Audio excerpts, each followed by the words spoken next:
Hi friends, welcome to our channel recruitment of SBI.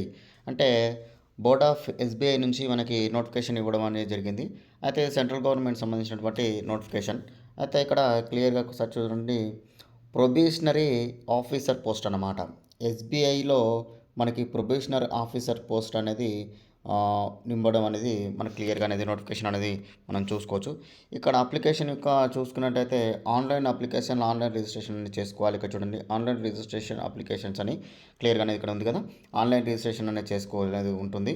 అదేవిధంగా date చూసుకున్నట్టయితే మనకి ఇక్కడ చూడండి, వచ్చే నెల 16వ తారీఖు అంటే జనవరి 16వ తారీఖు వరకు మనకు అప్లికేషన్ అనేది ఫిలప్ చేసేది అనేది ఉంటుంది అనమాట. దానికి సంబంధించినటువంటి పోస్టులు, దానికి సంబంధించినటువంటి డీటెయిల్స్ ఒకసారి క్లియర్గా మనం ఒకసారి చూద్దాం. కిందికి ఇట్లా స్క్రోల్ చేసుకున్నట్టయితే ఇది వెబ్సైట్ నుంచి నేను డౌన్లోడ్ చేసుకున్నాను. మీకు కూడా డిస్క్రిప్షన్లో అప్లికేషన్ ఫామ్ ఇస్తాను, అంటే నోటిఫికేషన్ ఫామ్ ఇస్తాను. క్లియర్గా అనేది మీరు కూడా వెళ్ళి క్లియర్గా అనేది చూసుకోండి. ఓకే, ఏమన్నా డౌట్ ఉన్నా కూడా ఫస్ట్ అయితే వెబ్సైట్లో మనకి ఈ క్లియర్గా అనేది మనకు నోటిఫికేషన్లో పూర్తి ఇన్ఫర్మేషన్ ఇస్తాను. ఏమన్నా తదుపరి డౌట్ ఉన్నట్లయితే మీరు అందులో డౌన్లోడ్ చేసుకొని చూసుకోండి. ఓకే, అన్ని కేటగిరీల వారికి కలిపి మొత్తం కలిపి 600 పోస్టులకు గాను మనకు నోటిఫికేషన్ అని విడుదల చేయడం అనేది జరిగింది. ఇక్కడ చూడండి, అన్రిజర్వ్డ్లో 240 పోస్టులు, ఈడబ్ల్యూఎస్కి 58, ఓబీసీకి 158, ఎస్టీకి 43, ఎస్సీకి 87. అంటే మొత్తం అన్ని కేటగిరీల వారికి వేరువేరుగా మనకి ఇక్కడ నోటిఫికేషన్లో పోస్టులు ఇవ్వడం అనేది కూడా ఇక్కడ జరగడం అనేది జరిగింది. అయితే దానికి సంబంధించినటువంటి షెడ్యూల్ తెగులు అంటే ఇక్కడ క్లియర్గా ఉంది. ఎస్సీ ఎస్టీ క్యాండిడేట్ వాళ్ళకి ఏజ్ రిలాక్సేషన్ అనేది కూడా ఉంటుందని కూడా మనం గుర్తుంచుకోవాలి. అయితే దానికి సంబంధించిన ఒక్కసారి క్లీన్ది కూడా ఒకసారి చూసుకున్నట్లయితే డేట్ కూడా ఒకసారి చూసుకున్నట్లయితే ఎగ్జామినేషన్ ఎప్పుడు జరుగుతుంది ప్రిలిమినరీ. ఇక చూడండి, యాక్టివిటీ అంటే ఫస్ట్ ఆన్లైన్ ప్రిలిమినరీ ఎగ్జామినేషన్ ఉంటుంది, అదేవిధంగా ఆన్లైన్ మెయిన్ ఎగ్జామినేషన్ ఉంటుంది, అదేవిధంగా సైంటిఫిక్ అంటే మొత్తం 3 స్టెప్లు 4 స్టెప్ల ద్వారా మనకు పోస్ట్ ఇవ్వడం అనేది జరుగుతుంది. పోస్ట్ లాస్ట్ వచ్చేసరికి మే 2025 మే వరకు మనకు డ్యూటీలు అనేది చేరిపోతాం అన్నమాట.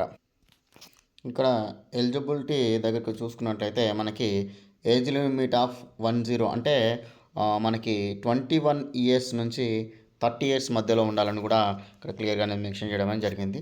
దానితో పాటు మనకి ఏజ్ రిలాక్సేషన్ కూడా చూసుకోండి ఒకసారి.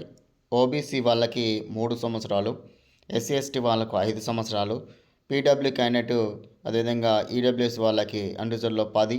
అయితే మనకి ఇక్కడ క్లియర్గా అనేది ఇక్కడ కనిపిస్తున్నటువంటి ఏజ్ రిలాక్సేషన్ అనేది కనుక ఖచ్చితంగా ఉంటుందని కూడా మనం గుర్తుంచుకోవాలి.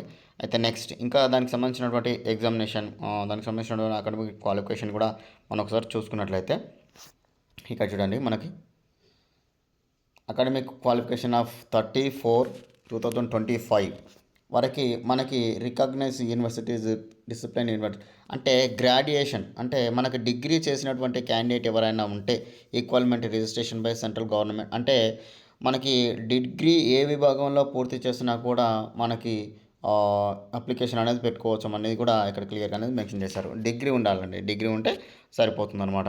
Candidate passing of mechanical engineering, clerical accounting, cost accounting సంబంధించినటువంటి ఎలిజిబిలిటీ క్యాండిడేట్స్ ఎవరైనా ఉంటే అప్లికేషన్ అనేది పెట్టుకోవచ్చు. అయితే డిగ్రీ పూర్తి చేసి ఉండాలండి. మ్యాక్సిమం చెప్తున్నాను క్లియర్గా అనేది మనకు డిగ్రీ పూర్తి చేసిన క్యాండిడేట్ ఎవరైనా కూడా మనకు అప్లికేషన్ అనేది పెట్టుకోవచ్చు. అయితే దానికి సంబంధించిన ఇంకొక విషయం కూడా మనకి ఇక్కడ అంటే మనకు నోటిఫికేషన్లో ఏముందనేది కూడా నేను క్లియర్గానే చూపిస్తాను. మీకు ఏమైనా డౌట్ ఉంటే కూడా అక్కడ క్లియర్గా అనేది చూసుకోండి. ఫస్ట్ ఇక్కడ కిందికి ఒకసారి స్క్రోలింగ్ చేసుకొని చూద్దాం. అయితే ఇక్కడ క్లియర్గా కొందరికి స్క్రోలింగ్ చేసుకొని చూసుకున్నట్లయితే నోటిఫికేషన్లో ఇంకా ఏమన్నా ఇంపార్టెంట్ విషయాలు ఉన్నాయా అని చూసుకున్నట్లయితే సెలక్షన్ ప్రోడక్ట్ అంటే ఇక్కడ చూడండి, ప్రొడ్యూస్ అంటే మనకి ఎగ్జామినేషన్ అని ఉంటుందండి. మొత్తం 100 క్వశ్చన్లకు గాను మనకి 1 అవర్ టైమింగ్ తోటి అంటే 100 క్వశ్చన్లు ఉంటాయి, 100 నిమిషాలు అంటే మ్యాక్సిమం మార్క్స్ 100 మార్కులు ఉంటాయి. దానికి సంబంధించినటువంటి టైమింగ్ 1 అవర్ అంటే 60 నిమిషాలలో మనకు 100 క్వశ్చన్లు అనేది పూర్తి చేయాలండి. అంటే 1 మినిట్ కూడా లేదు, ఎంత స్పీడ్గా మనకు ఆన్లైన్ టెస్ట్ అనేది ఉంటుంది కూడా గుర్తుంచుకోవాలి. దానికి సంబంధించినటువంటి ఇంగ్లీష్ లాంగ్వేజ్ 40 మార్కులు, క్వాంటిటీ ఆప్టిట్యూడ్ 30 మార్కులు, రీజనింగ్ ఎబిలిటీ 30 మార్కులు, మొత్తం కలిపి 100 క్వశ్చన్లు ఉంటాయి. అదేవిధంగా నెగిటివ్ మార్క్స్ లేవు. డైరెక్ట్ 100 క్వశ్చన్లకు 100 మార్కులు, టైమింగ్ అనేది 1 అవర్.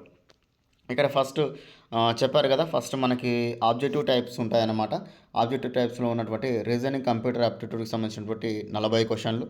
ఇక్కడ అయితే ఇంకొక విషయం కూడా గుర్తుంచుకోవాల్సింది ఏంటంటే మెయిన్ ఎగ్జామినేషన్ ఇది అండి. ఇది ప్రిలిమినరీ ఎగ్జామినేషన్ అనేది ఈ 100 క్వశ్చన్లకు 100 మార్కులు ఉంటాయి.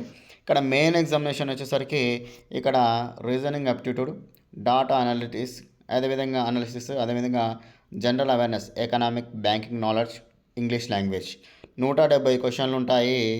అదేవిధంగా 200 మార్కులు ఉంటాయి. 3 గంటల టైం ఉంటుందన్నమాట. క్లియర్గానే ఒకసారి చూడండి. ఇక్కడ మనకు ప్రిలిమినరీ ఎగ్జామినేషన్ తర్వాత మనకు మెయిన్ ఎగ్జామ్ అనేది కూడా కండక్ట్ చేయడం అనేది జరుగుతుంది. దాంతోపాటు మనకి సర్టిఫికేట్ వెరిఫికేషన్, దానికి సంబంధించిన టెస్ట్ అవన్నీ చేసిన తర్వాత మనకు జాబ్ అనేది ఇవ్వడం జరుగుతుంది. దానికి సంబంధించినటువంటి ఇంకొక విషయం కూడా మనకు అప్లికేషన్ ఫీజ్, అదేవిధంగా మనకి పోస్టింగు, దానికి సంబంధించినటువంటి శాలరీ ఎక్కడ ఏమిటి అని కూడా ఒకసారి చూసుకుందాం. ఇక్కడ మన సొంత రాష్ట్రంలో ఉన్నటువంటి పోస్టింగ్ వేస్తారండి. ఇక్కడ మళ్ళీ దూరం ఏమి ఇయ్యరు. సొంత రాష్ట్రంలో అన్ని స్టేట్లో ఉన్నటువంటి పోస్టులు కాబట్టి మన తెలంగాణలో కూడా మన పోస్టులు అనేవి ఉన్నాయి. అక్కడనే మనకు పోస్టింగ్ అనేది కూడా జరుగుతుంది. అయితే మనకు శాలరీ కూడా చూసుకున్నట్లయితే స్టార్టింగ్ పేనే 48,480 రూపాయలు అనేది మనకు స్టార్టింగ్ పే ఉంటుంది. అదేవిధంగా యాన్యువల్ చూసుకున్నట్టయితే 18,67,000 రూపాయలండి స్టార్టింగే.